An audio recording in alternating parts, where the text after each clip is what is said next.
एक नई एनर्जी के साथ। Hey my winners, my name is Prerna, how are you all? I hope you are doing well. So welcome to Manzil. और कल के इस सेशन में हमने पार्ट्स ऑफ स्पीच को पढ़ा था। कल की पहली क्लास थी पार्ट्स ऑफ स्पीच की। सो आई होप आप सबने वो वीडियो देखा होगा, समझ में आई होगी। अगर वीडियो नहीं देखा है तो वीडियो जाके देख लीजिए, लिंक मैंने डिस्क्रिप्शन में डाल दिया है। कल की वीडियो में पार्ट्स ऑफ स्पीच को हमने बहुत डिटेल में समझा था, लाइक नाउन क्या होता है, काइंड्स ऑफ नाउन, उसकी डेफिनेशन, एग्जाम्पल, बहुत सारी चीजें हमने कल डिटेल में देखी थी। तो भाई वीडियो देख लीजिएगा, वीडियो काफी इंपॉर्टेंट है। आइए आज की क्लास को एक स्टेप और आगे लेके जाते हैं और बढ़ते हैं अपने नेक्स्ट पार्ट्स ऑफ स्पीच पे। So without any further ado, let's begin the class. And if you didn't subscribe my channel so go and subscribe it. If you like this video so hit the like button. Let's begin the class। और सभी को मेरी तरफ से सुबह की राधे राधे। तो winners, आइए क्लास को शुरू करते हैं। पेन कॉपी लेके बैठ जाइए, ठीक है जी। क्या पढ़ रहे हैं हम लोग? Parts of speech. क्या पढ़ रहे हैं? Parts of speech. ओके, ठीक है। कल हमने नाउन को देखा था, नाउन के सारे काइंड्स, उसके डेफिनेशन, सब कुछ हमने कल की वीडियो में कवर किया था, तो वीडियो जाके देख लीजिएगा। आज हम लोग सेकेंड पार्ट ऑफ स्पीच पर मूव करेंगे, जिसका क्या नाम है? प्रोनाउन। ये हमारा सेकेंड पार्ट ऑफ स्पीच है और इसको हिंदी में क्या बोलते हैं? सर्वनाम। हिंदी में क्या बोलते हैं? सर्वनाम। तो अब ये प्रोनाउन होते क्या हैं? प्रोनाउन वो होते हैं जो हमारे संज्ञा के स्थान पर यूज किए जाते हैं, ठीक है। प्रोनाउन, सर्वनाम वो शब्द होते हैं जो हमारे संज्ञा के स्थान पर प्रयोग किए जाते हैं। आई होप आप सबको प्रोनाउन की डेफिनेशन जरूर पता होगी। पता है ना? बहुत अच्छी बात है। ये मत कह देना मैम नहीं पता है, सबको पता होगी। बचपन से सब लोग पढ़ते चले आ रहे हैं कि सर्वनाम क्या होता है। तो भाई जिस संज्ञा के स्थान पर प्रयोग होने वाले शब्द को क्या बोलते हैं? सर्वनाम बोलते हैं। ओके, तो क्या देखें हम इसकी डेफिनेशन, लिख लीजिए फटाफट से। डेफिनेशन, अ प्रोनाउन, ठीक है, a pronoun is a word that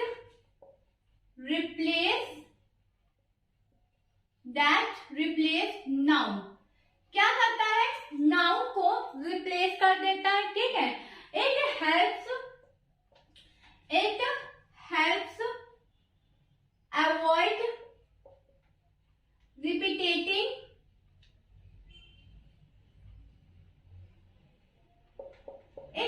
avoid repeating noun over and over again, ठीक है। क्या करता है ये उस नाउन को रिप्लेस कर देता है जो बार बार सेंटेंस में आपके आ रहे हैं। सर्वनाम डेफिनेशन प्रोनाउन वो शब्द होते हैं जो हमारे नाउन के प्लेस पे यूज किए जाते हैं और ये बार बार रिपीट होने वाले नाउन को क्या कर देता है? हटा देता है। फॉर एग्जाम्पल, मैं यहाँ पे एक एग्जाम्पल लेती हूँ। John went to a store and John bought a book, ठीक है। John bought a book. तो अब क्या कर रहा है? ये सेंटेंस क्या है कि जॉन एक स्टोर पे गया, ठीक है, और जॉन ने क्या खरीदी? एक बुक खरीदी। तो सुनने में ही शब्द अच्छा नहीं लग रहा, सुनने में सेंटेंस में मजा नहीं आ रही कि भाई जॉन गया और जॉन ने एक पुस्तक खरीदी। वो तो हमें पता है ना कि जॉन ने एक पुस्तक खरीदी, लेकिन इसका क्या मतलब है कि जॉन, पहले भी जॉन और एंड के बाद भी जॉन। तो प्रोनाउन क्या करता है? इसी चीज को क्या कर देता है? रिप्लेस कर देता है। अब देखो, ये जॉन है, ये एक नेम है, ये नाउन हुआ, ये नाउन हुआ, ठीक है। दोनों क्या है? नाउन है। यहाँ पे तो जॉन हमारा रहेगा as a subject. John went to school, ठीक है। अब यहाँ पे क्या लग जाएगा? एंड के बाद हमारा इसकी जगह पे लग जाएगा प्रोनाउन। क्या लग जाएगा? प्रोनाउन लग जाएगा। ही हो, लड़की होगी तो शी लगेगा, लड़का होगा तो ही लगेगा, ठीक है जी। तो क्या होगा? John went to school and he bought a book. He bought a book. अब देखो ये सेंटेंस तो सुनने में काफी अच्छा लग रहा है कि हाँ जॉन एक स्टोर पे गया और उसने एक पुस्तक खरीदी। कायदे से तो हम लोग इसी सेंटेंस को लिखते हैं कि वो जॉन एक स्टोर पे गया और उसने एक बुक खरीदी। John went to a store and he bought a book. तो यहाँ पे ही क्या है, प्रोनाउन है। यहाँ पे ही क्या है, प्रोनाउन है। क्या है, प्रोनाउन है। यहाँ पे जॉन क्यों यूज हुआ है, एज अ सब्जेक्ट यूज हुआ है। नाउन तो है ही है, साथ में हमें सब्जेक्ट की भी तो जरूरत रहेगी ना। तो क्या, John went to a school and he bought a book. I hope ये डेफिनेशन और उसके साथ साथ ये एग्जाम्पल आपको क्लियर होगा। क्लियर है, समझ में आया। इसका स्क्रीनशॉट लेना तो ले लीजिए। एक एग्जाम्पल मैं अभी आपको और समझाऊंगी। ओके चलिए एक एग्जाम्पल और देखते हैं, क्या है वो एग्जाम्पल। चलिए सेकंड देखते हैं। Suresh told me that Suresh had lost Suresh pen. Okay, पहला, Suresh told me that Suresh had lost Suresh pen. अब आप कहोगे मैम ये क्या लिख दिया, Suresh told me that Suresh had lost Suresh pen. तो यहाँ पे क्या हो रहा है, बार बार रिपीटेटिंग हो रहा है। किसका, नाउन का। किसका हो रहा है, नाउन का। बार बार रिपीट कर रहा है। ये देखो सुरेश, ये देखो सुरेश, ये देखो सुरेश। क्या हो रहा है, रिपीट हो रहा है। तो रिपीट हमें नहीं करना, हमें इसकी जगह पे क्या यूज करना है, प्रोनाउन यूज करना है। तो क्या बनेगा इसका correct sentence, Suresh told me that. ठीक है, सुरेश ने मुझसे कहा, he had lost his pen। he had lost his pen। Suresh ने मुझसे कहा कि वो अपना पेन लॉस्ट कर चुका है, खो चुका है। ठीक है, उसने अपना पेन खो दिया है। तो क्या करेक्ट सेंटेंस बनेगा, Suresh told me that he had lost his pen. उसने अपना पेन क्या किया है, खोआ दिया या खो गया है। ठीक है, क्लियर है। तो ये आपका करेक्ट सेंटेंस है। इस तरीके से हम सेंटेंस में प्रोनाउन का यूज करेंगे। आई होप आपको इतना समझ में आया होगा। इसका स्क्रीनशॉट ले लीजिए। और अब हम लोग मूव करेंगे काइंड्स ऑफ प्रोनाउन पे। तो क्या होते हैं काइंड्स ऑफ प्रोनाउन, आइए समझते हैं। इसे इरेज कर दूं। Okay, kinds of pronoun.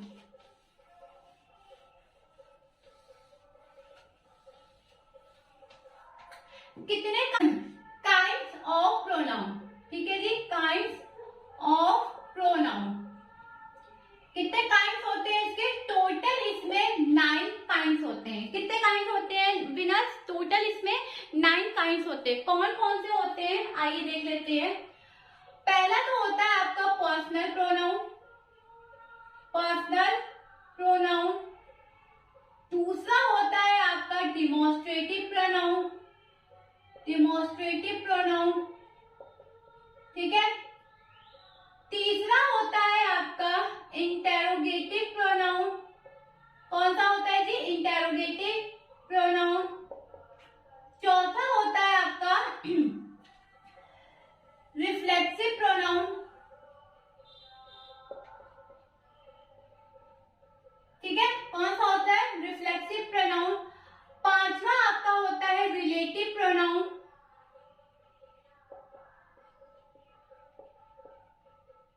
ठीक है। छठा आपका होता है कौन सा होता है, हाँ, डिस्ट्रीब्यूटिव प्रोनाउन। ठीक है, डिस्ट्रीब्यूटिव प्रोनाउन। सातवां आपका होता है एम्फैटिक प्रोनाउन।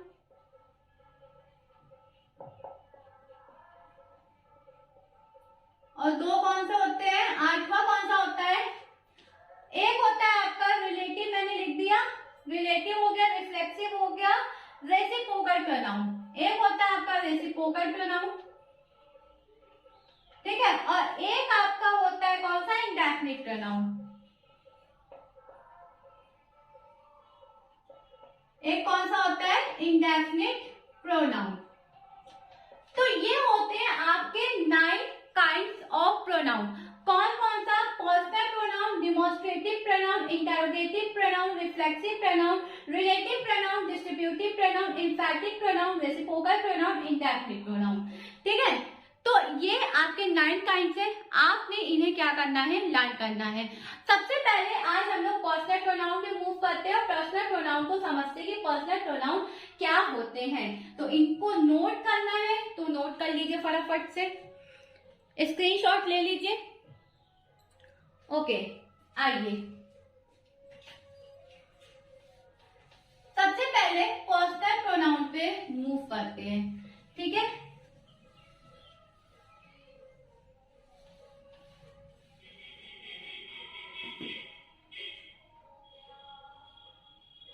Personal pronoun.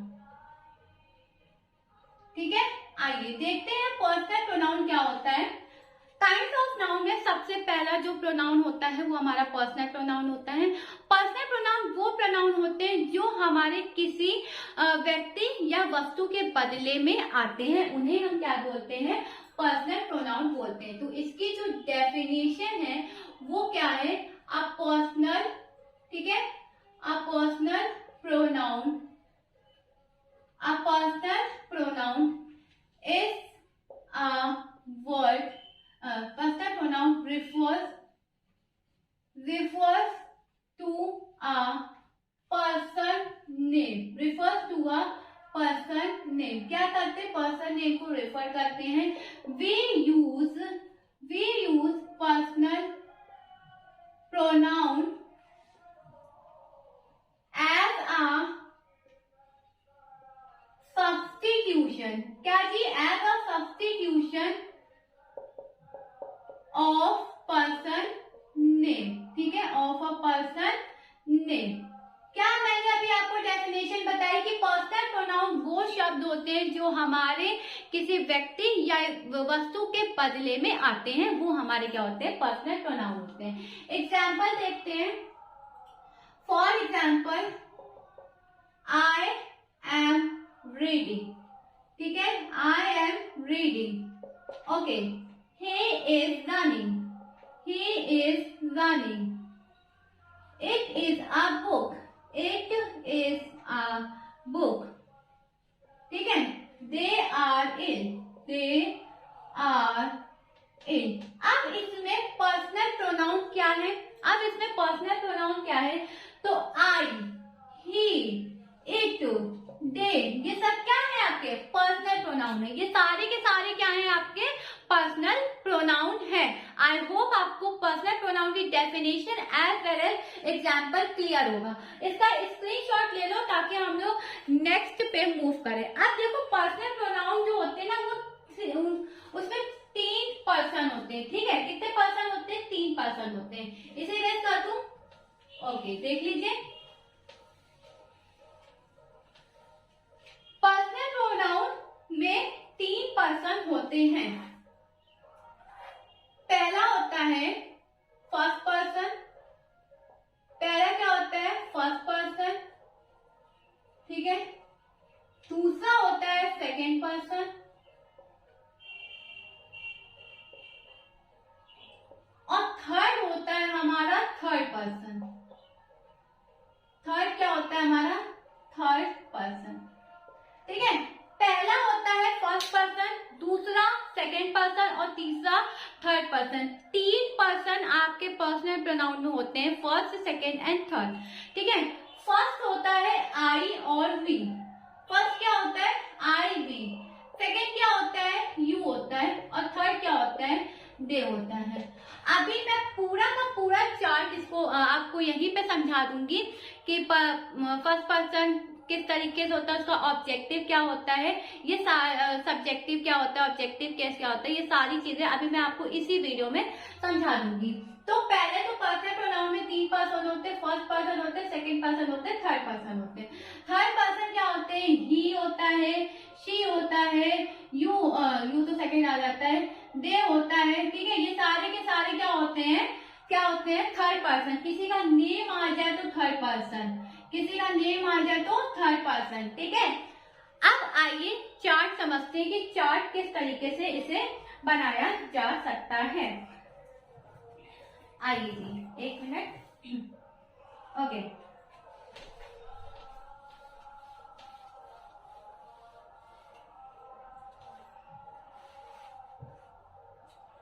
सबसे पहले क्या देख रहे हैं हम लोग? पर्सनल प्रोनाउन देख रहे हैं। ठीक है, पर्सनल प्रोनाउन चार्ट।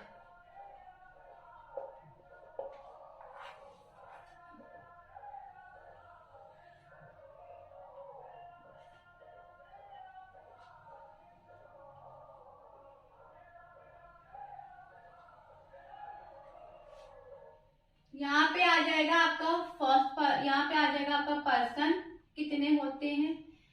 यहाँ पे मैंने इसकी डेफिनेशन दे दी है कि पर्सन जो होते हैं उसको डिफाइन, फर्स्ट पर्सन कैसे डिफाइन करते हैं, सेकेंड पर्सन कैसे डिफाइन करते हैं। ठीक है, यहाँ मैंने यहाँ पे मैंने क्या रखा है?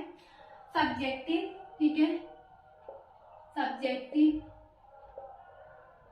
यहाँ पे मैंने रखा है ऑब्जेक्टिव। ठीक है, क्या रखा है? ऑब्जेक्टिव। और यहाँ पे मैंने रखा है पर्सनल। ठीक है, पर्सनल। ठीक है, सबसे पहले पर्सन, फिर डेफिनेशन, फिर सब्जेक्टिव, फिर ऑब्जेक्टिव एंड पर्सनल। अब आप सोचोगे मैम ये चार्ट आपने क्यों बनाया? तो देखो, चार्ट के थ्रू आपको बहुत अच्छे से समझ में आएगा। ठीक है, और आइए देखते हैं। अभी मैंने आपको क्या बताया कि फर्स्ट, सबसे पहले कौन सा पर्सन हमारा आता है? First person. फिर कौन सा आता है? Second person. और फिर कौन सा आता है? Third person. तो सबसे पहले बात करते हैं फर्स्ट पर्सन की। फर्स्ट पर्सन वो पर्सन होते हैं आपके जो बोलने वाले होते हैं। ठीक है, क्या करते हैं? जो बोलने वाले होते हैं। First person refers the person who speaks. वो होते हैं जो बोलते हैं। क्या होते हैं? जो बोलते हैं। ठीक है, यानी refers, first person refers to a person who speaks, who speaks. First person वो पर्सन होते हैं जो बोलते हैं, जो, ठीक है, बात करते हैं। इसका जो सब्जेक्ट होगा वो आई होगा और बी होगा। ठीक है, फर्स्ट पर्सन हमारा आई भी होता है और सब्जेक्टिव भी हमारा आई भी होता है। इसका जो ऑब्जेक्टिव होगा वो होगा मी और इसका होगा अस। ठीक है, और इसका जो पर्सनल होगा माई और क्या होगा? अवर्स। ठीक है, क्या होगा? अवर्स। सबसे पहले person, first person refers to a person who speak. First person उसको डिफाइन करता है जो बोलता है। सब्जेक्टिव में इसको फर्स्ट पर्सन हमारा आई भी होता है, सब्जेक्ट भी हमारा आई भी रहेगा। ऑब्जेक्ट में इसको मी और अस लिखते हैं और पर्सनल में इसको हम लोग माई और अवर लिखते हैं। क्लियर है? Okay, second person. अब आता है आपका सेकेंड पर्सन। तो सेकेंड पर्सन क्या होता है? सेकेंड पर्सन वो होता है refers the first person speak, refers the first person speak. अब सेकेंड पर्सन क्या होता है? यू होता है। सेकेंड पर्सन क्या होता है? यू होता है। इसका जो ऑब्जेक्टिव होगा यू, योर होगा और इसका जो पर्सनल होगा वो योर्स होगा। अब सेकेंड पर्सन वो पर्सन होते हैं जिससे बात कही जाती है। क्या होते हैं? जिससे बात कही जाती है। ठीक है जी, second person refers the first person speak. क्या होता है? यू होता है, योर होता है, योर्स होता है, जिससे हमारी बात कही जाती है। थर्ड पर्सन, थर्ड पर्सन क्या होता है? थर्ड पर्सन, थर्ड पर्सन वो पर्सन होते हैं जिनके बारे में हम बताते हैं, जिनके बारे में हम बताते हैं। ठीक है, refers the person speak about, refers the person speak about, speak about. ठीक है, थर्ड पर्सन वो पर्सन होते हैं हमारे जिनके बारे में हम लोग बताते हैं। ठीक है, पहला पर्सन क्या होते हैं? जो बोलता है। सेकंड जिससे बात कही जाती है और थर्ड जिनके बारे में हम बताते हैं। कौन कौन से होते हैं थर्ड पर्सन? ही होता है, शी होता है, इट होता है और किसी का नेम भी हो सकता है, किसी का नेम भी हो सकता है। ठीक है, अब ही का तो हो जाएगा हिज, ठीक है, इसका ऑब्जेक्टिव बनेगा हिम, हर, ठीक है, देन इट और क्या हो जाएगा देयर, ठीक है, दे भी होता है थर्ड पर्सन, ओके, देयर, और इसका पर्सनल बनेगा हिज, हर, ठीक है, इट्स और क्या बन जाएगा देयर, और क्या बन जाएगा देयर। तो ये है आपका पूरा चार्ट पर्सनल प्रोनाउन का। एक बार शॉर्ट में समझा देती हूँ, समझ लूं। पर्सनल प्रोनाउन में हमारे 3 पर्सन होते हैं, फर्स्ट पर्सन होता है, सेकंड पर्सन होता है, थर्ड पर्सन होता है। ये 3 हमारे पर्सन होते हैं। फर्स्ट पर्सन में आई भी रखा जाता है, सेकंड पर्सन में यू रखा जाता है और थर्ड पर्सन में ही, शी, इट, दे रखा जाता है। फर्स्ट पर्सन क्या होता है? जो बोलता है। सेकंड पर्सन क्या होता है? जिससे बात कही जाती है। और थर्ड पर्सन जिसके बारे में बात होती है। ठीक है जी, ये हमारे क्या होते हैं? पर्सन के नेम पर्सन होते हैं और उसकी डेफिनेशन होती है। सब्जेक्टिव में आई भी रहेगा, इसका ऑब्जेक्टिव मी, आई का मी हो जाएगा, वी का अस हो जाएगा, यू का योर हो जाएगा, ही का हिम हो जाएगा, शी का हर हो जाएगा, इट का इट्स हो जाएगा और दे का देयर हो जाएगा। पर्सनल में माइन, अवर हो जाएगा, योर्स हो जाएगा, हिज, हर, इट्स, देयर। ये बन जाएगा आपका पर्सनल प्रोनाउन का fully description and detail video. ठीक है, डिटेल पूरा मैंने आपको बताया है। इसका स्क्रीनशॉट लेना है तो ले लो, ताकि नेक्स्ट पे मूव करें,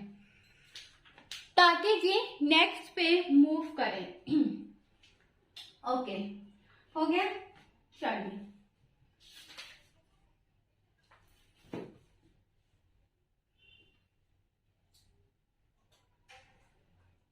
अब कुछ मैं आपको नोट लिखवा दी हूँ, वो लिख लो।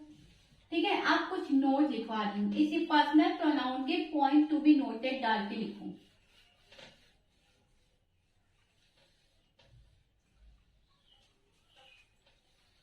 पर्सनल प्रोनाउन में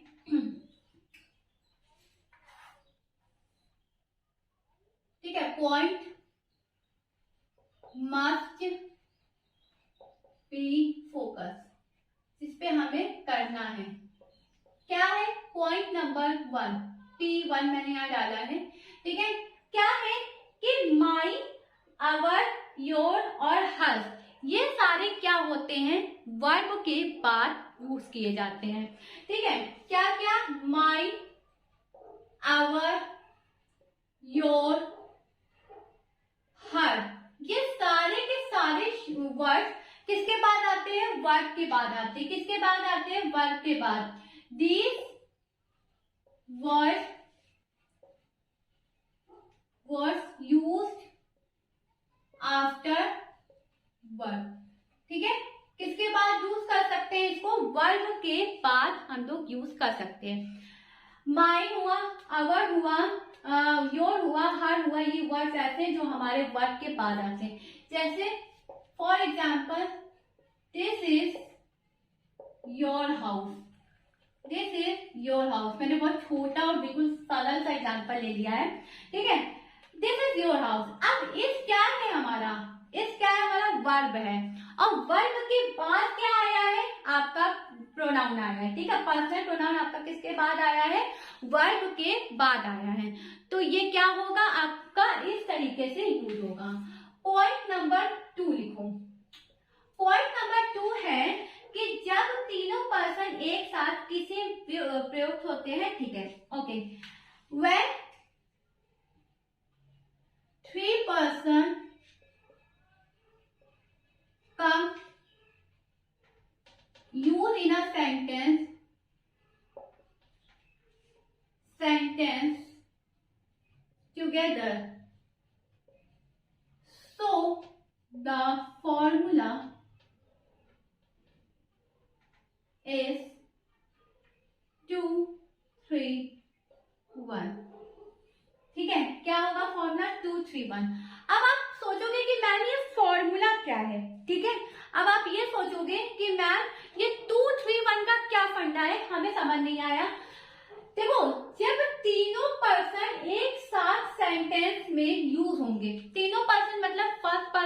सेकेंड पर्सन, थर्ड पर्सन। ये तीनों पर्सन जब एक साथ हमारे सेंटेंस में आएंगे तब जो आपका फॉर्मूला बनेगा, मतलब लिखने का जो तरीका होगा वो क्या होगा, 2 3 1 के फॉर्म में होगा।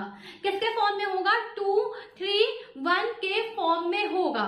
अब 2 3 1 है क्या, तो 2 का मतलब है आपका सेकेंड पर्सन, ठीक है, यहाँ पे लिख दूं, 2 का मतलब है आपका सेकेंड पर्सन, ठीक है, जो कि क्या होता है, यू होता है। 3 का मतलब है आपका थर्ड पर्सन, जो कि अभी बताया आपको, ही शी इट। और 1 का मतलब होता है आपका फर्स्ट पर्सन, जो कि मैंने अभी आपको बताया, आई, ठीक है। तो इस फॉर्म में आपने अपने सेंटेंस को बनाना है। कब बनाना है, जब तीनों पर्सन आपके एक साथ पूछे जाए। फॉर एग्जाम्पल मैं लेती हूँ, यू ही एंड आई, ठीक है। एक एग्जाम्पल मैंने यहाँ पे लिया, यू ही एंड आई, ठीक है, आर गोइंग टू मार्केट, ठीक है जी। तो यहाँ पे क्या हुआ, सेकेंड पर्सन पहले आया, थर्ड पर्सन पहले फिर उसके बाद आया, और आई यानी फर्स्ट पर्सन क्या आया, हमारा सबसे लास्ट में आया। ये क्या बना, 2 3 1 के फॉर्म में एक सही हमारा सेंटेंस बना है। अब आप ये मत सोचने लगना कि ये जो आर है, आई के साथ तो हम लोग हमेशा एम लगाते हैं, यहाँ पे आर क्या कर रहा है, तो आर जो है वो आपका आई के लिए नहीं यूज हुआ है, किसके लिए यूज हुआ है, यू के लिए यूज हुआ है। किसके लिए, यू के लिए यूज हुआ है, सेकेंड पर्सन के लिए यहाँ पे आर यूज हुआ है। और आर क्यों यूज हुआ है, क्योंकि यू जो है वो आपका प्लूरल है, ना कि सिंगुलर। क्या है, प्लूरल है ना कि सिंगुलर, इस वजह से यहाँ पे आर आया है, ठीक है। एक एग्जांपल और देखते हैं, यू एंड ही, नहीं, okay, you and I lived there, ठीक है,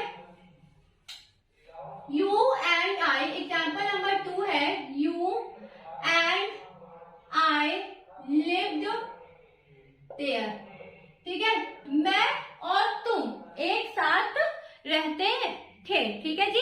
तो ये सेंटेंस क्या बनेगा, you and I lived there, you he and I are going to market. I hope आपको पर्सनल प्रोनाउन पूरा क्लियर होगा, ठीक है। एक और अभी पॉइंट है, पॉइंट नंबर 3 लिख लो, ये इरेज कर दूं, पहले भाई इसका स्क्रीनशॉट ले लो वरना फिर कंफ्यूज हो जाओगे। फिर फ्रेश पेज पे लिखती हूँ कि पॉइंट नंबर 3 किस तरीके से डिफाइन करते हैं, ठीक है। आइए, पॉइंट नंबर 1 क्लियर हो गया, mind our you her these words used after verb, and second है when 3 person use in a sentence together, तो 2 3 1 के फॉर्म में हम इसे लिखेंगे। ओके, चलिए पॉइंट नंबर 3 पे मूव करते हैं। पॉइंट नंबर 3,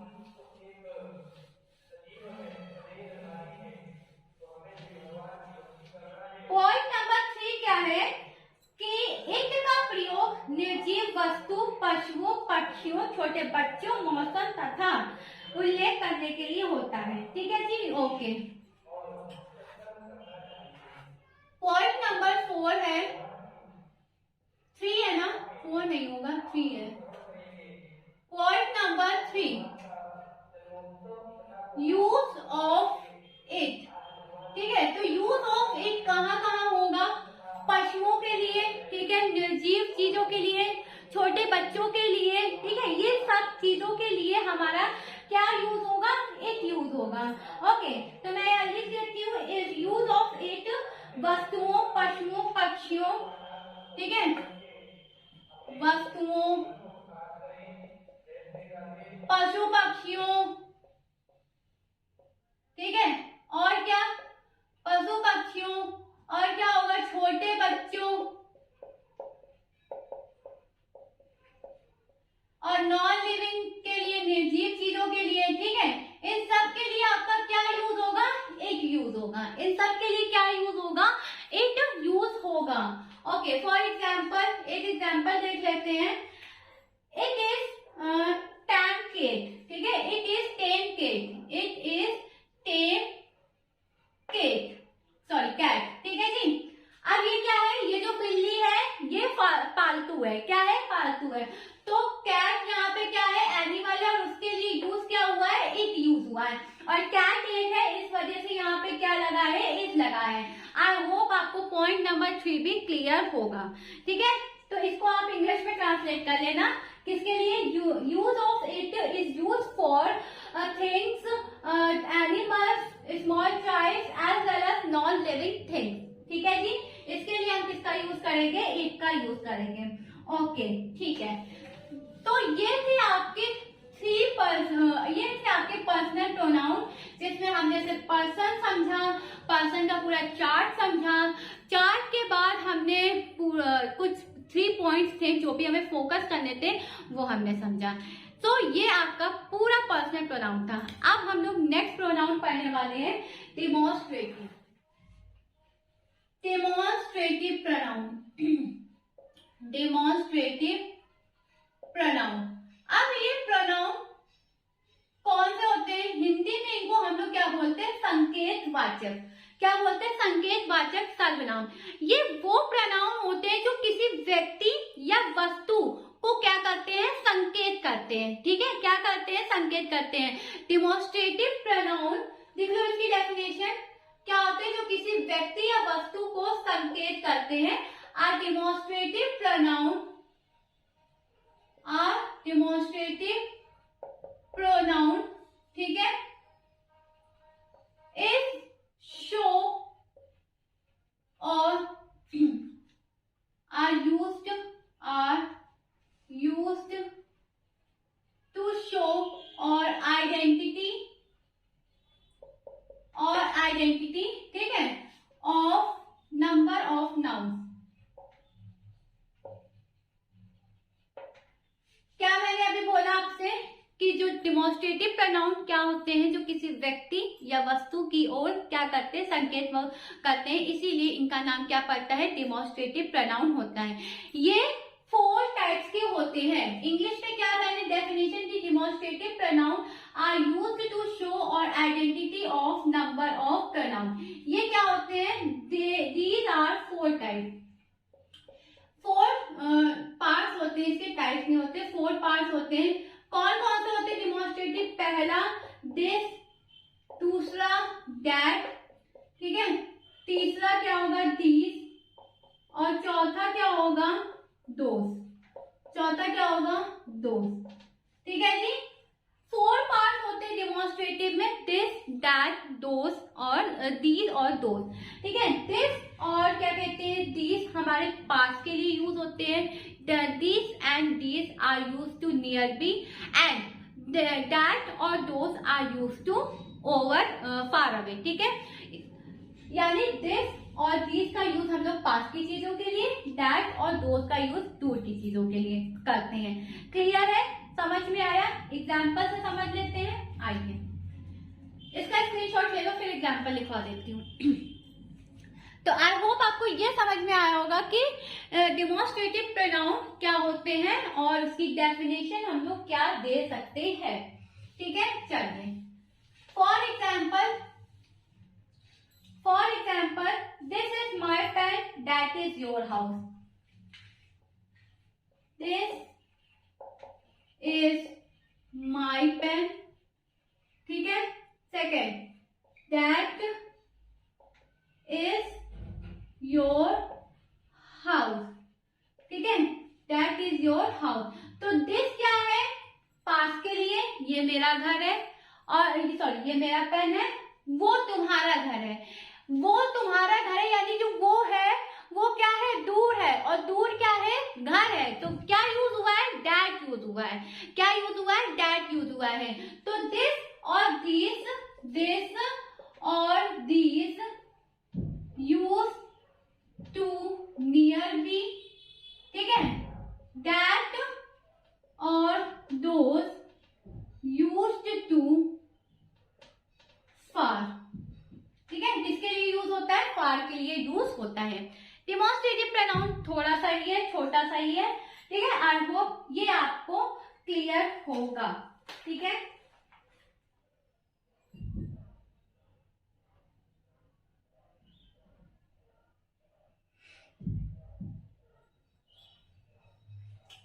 ठीक है, चलिए ओके। अब हम लोग आते हैं अपने नेक्स्ट पार्ट्स ऑफ स्पीच, जो कि है हमारा इंट्रोगेटिव प्रोनाउन।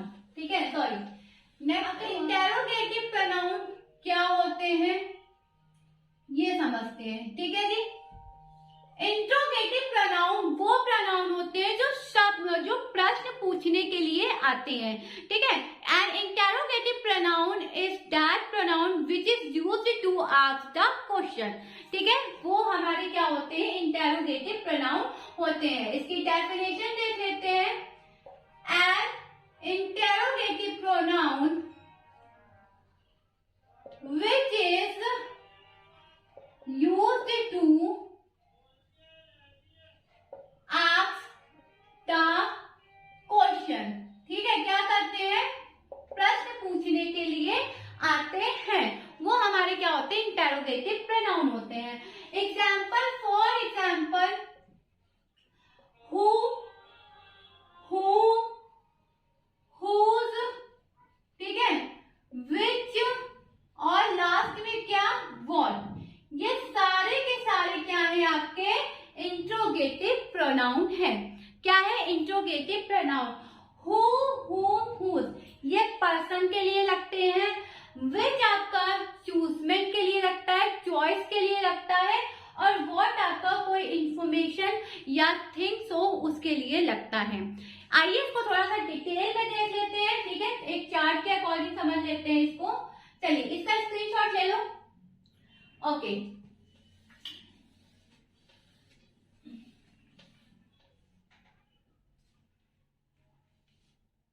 यहाँ पे मैंने एक छोटा सा चार्ट बना दे रही हूँ जिससे अच्छे से समझ में आ जाए।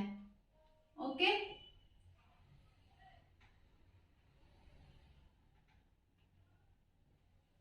ये हो गया आपका interrogative words, interrogative pronoun, sorry. ठीक है, ये हो गया आपका यूज, डिफाइन। ठीक है, मैंने यहाँ पे डेफिनेशन लिख दिया है और यहाँ पे मैंने लिख दिया है एग्जाम्पल। ठीक है, सबसे पहले बात कर लेते हैं हु की, हुम की और किसकी, हुज की। फिर आता है आपका विच और फिर आता है आपका व्हाट। ठीक है जी, तो ये तीनों किसके लिए यूज होते हैं, ये तीनों यूज होते हैं पर्सन के लिए। किसके लिए यूज होते हैं, पर्सन के लिए। फॉर एग्जाम्पल, तीनों का एक एग्जाम्पल दे देती हूँ। Who is there, who is there, वहां कौन है। ठीक है, दूसरा एग्जाम्पल मैं आपको देती हूँ, whom do you love, whom do you love। ठीक है, और तीसरा मैंने आपको यहाँ पे एग्जाम्पल दे दिया, whose are these books, whose book is this, ये लिख लो, whose book is this।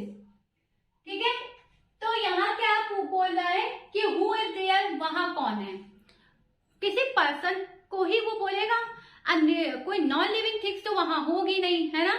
तो हु यानी पर्सन के लिए, whom do you love, कौन किससे तुम लव करते हो। ठीक है, तो कोई इंसान से ही वो प्यार करेगा, कोई निर्जीव चीजों से तो करेगा नहीं, है ना। whose book is this, ये किताब किसकी है, किसी की तो होगी ना। तो ये सारी चीजें क्या होती, ये तीनों चीजें हमारी पर्सन के लिए यूज होती हैं। विच क्या होता है, चॉइस के लिए आता है।